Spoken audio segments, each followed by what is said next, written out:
Okay, once again, good morning again. Greetings. We are gathered here to celebrate the marriage of these couples and ask God to bless them so they may be strengthened in their life together. O, sige Apo, is there anybody here who knows of any impediment to the marriage about to be conducted between these couples at ako mo ato nga wedding? Kawawan, let us continue. After king aduan, sama mo kayo. Gawang sige man. John Mark, gawang sige man. Mary Joy, are you here of your own free will and volition to bind yourself in love and service to your husband-to-be? Okay. John Mark, are you here of your own free will and volition to bind yourself in love and service to your wife-to-be? Kayong dalawa, you take upon yourselves the duties of the marriage of your own free will and voluntary deed? Okay. John Mark, will you have Mary Joy to be your wife, to live together in marriage? Will you love her, comfort her, honor her, keep her in sickness and in health, forsaking all others, be faithful to her as long as you both shall live?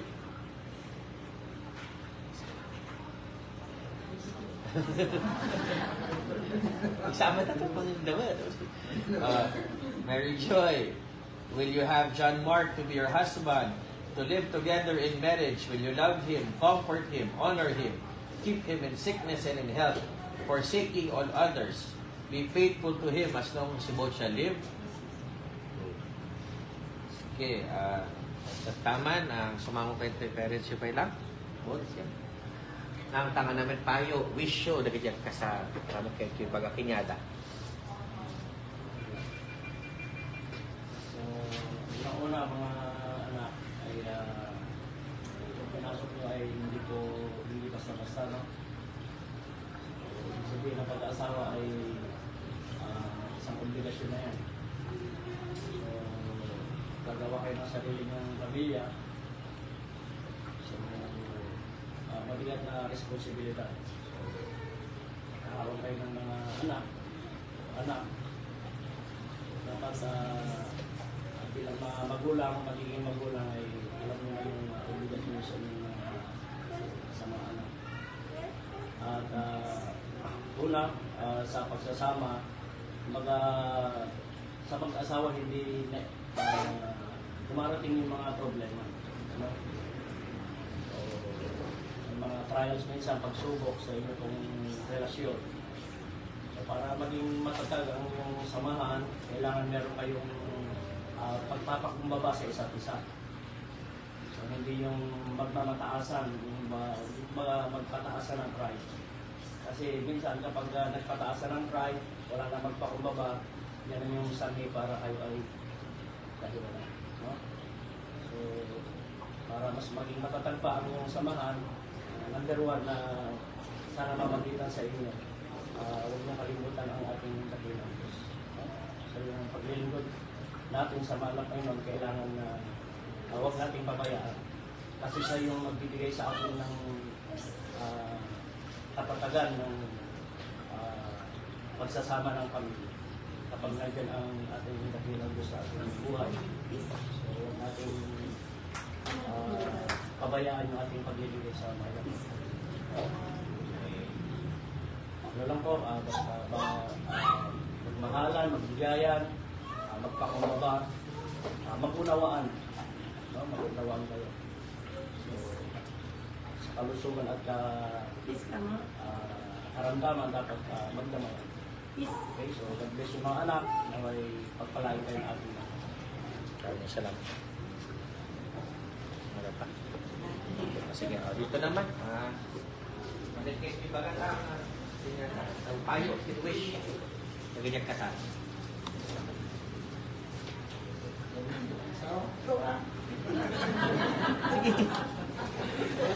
Magayon. Tumangin sa amin.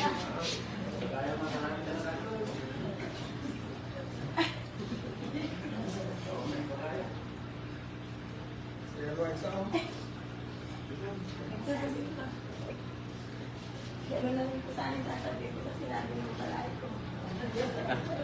Pero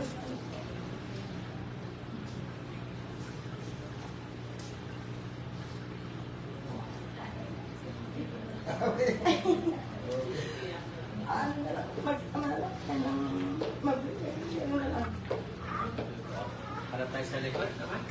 Sa mga ninang, payot naman po natin kakasal, wish. Peace! Advice po natin, wish. Kakasal. Advice ko lang din sa inyo, kagaya ng sinabi ng mahal na ama, para bang kailangan sa pagsasama merong minsan negative and positive. Kasi kung pareho kayong positive, nagre-repel sa other yun. Pareho kayong negative, nagre-repel din sa other. Kasi kailangan talagang merong magbibigay at merong handang magpaubaya. Kasi yan ang sikreto ng mahabang pagsasama, lalo na sa buhay mag-asawa. Hindi naman laging rosas, may mga tinitin na pagdadaanan ang inyong pong mga challenges sa buhay. May masaya, may minsan mapait, minsan ay talagang may mga pagsubok na kailangan ang inyong pong atensyon, hindi lang isang panig, pagko sa both sides, may panig na unawa at may panig na magsasakripisyo. Lalo na mag-umpisa kayong bubuo ng pamilya, kailangan na maging matatag kayo sapagkat sabi nila sa buhay mag-asawa, mayroong unang 7 taon dyan na talagang mga challenges sa hinaharap natin.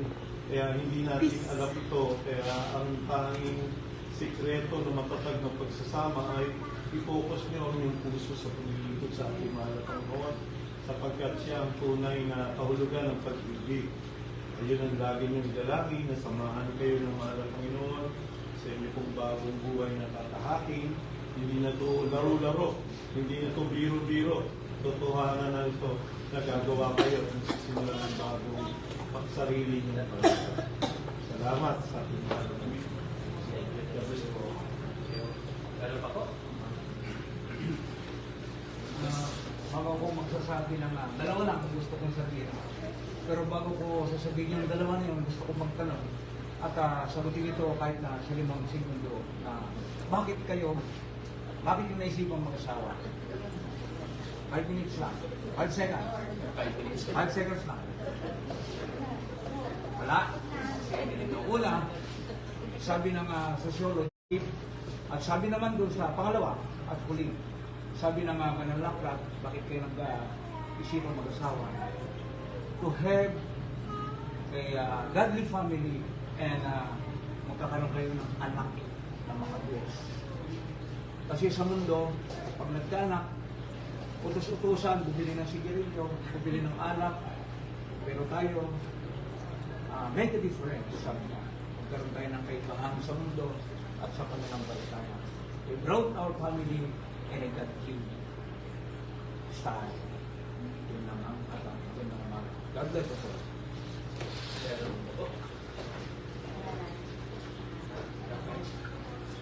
Thank you, Magana. Ay, salamat. Meron din yung payo sa mga papapamilya ng payo. Siguro nga mga po dapat papatuloy na pamamilya.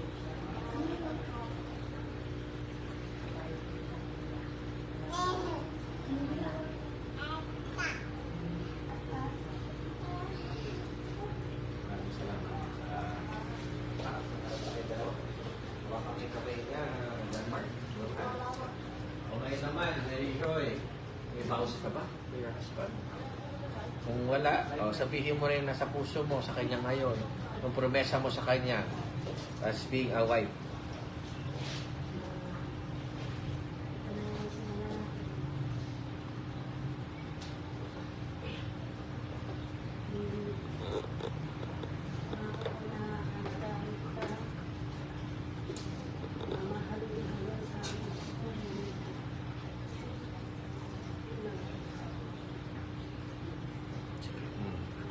Yan naman, John Mark, ano naman gusto mo sabihin as a husband sa mapapangasawa mo? From the heart, sige sabihin mo.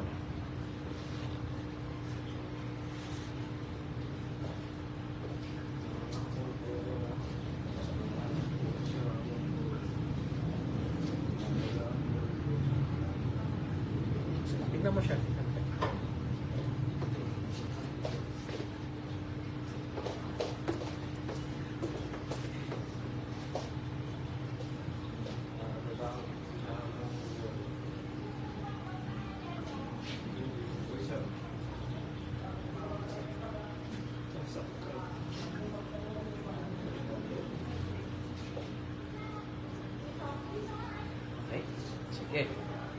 Hawakan mo lang yung kamay niya.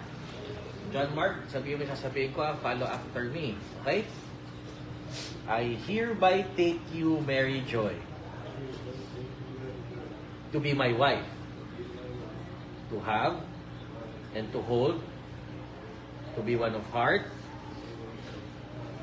one soul, and one affection.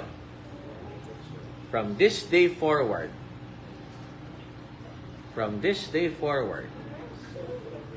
for better or for worse, for richer or for poorer,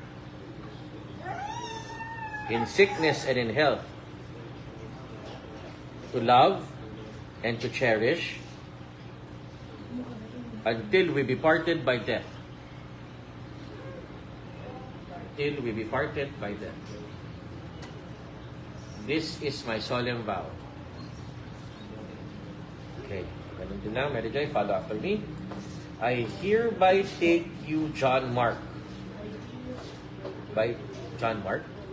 to be my husband, to have and to hold, to be one of heart, one soul, and one affection.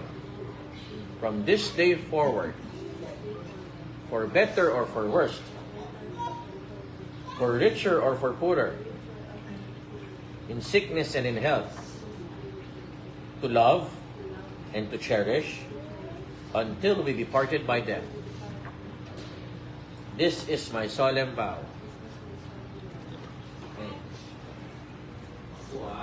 May the virtues of the powers vested in me by the laws of the Republic of the Philippines, calling all those present here as your witness, I, Benjamin Loren Juarez III, Municipal Mayor of Pampanga of Vizcaya, therefore confirm the vow of marriage with you have contracted, and now pronounce you lawfully wedded husband and wife. Yes, congrats to John.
Kiduwata lang. Kiduwata lang.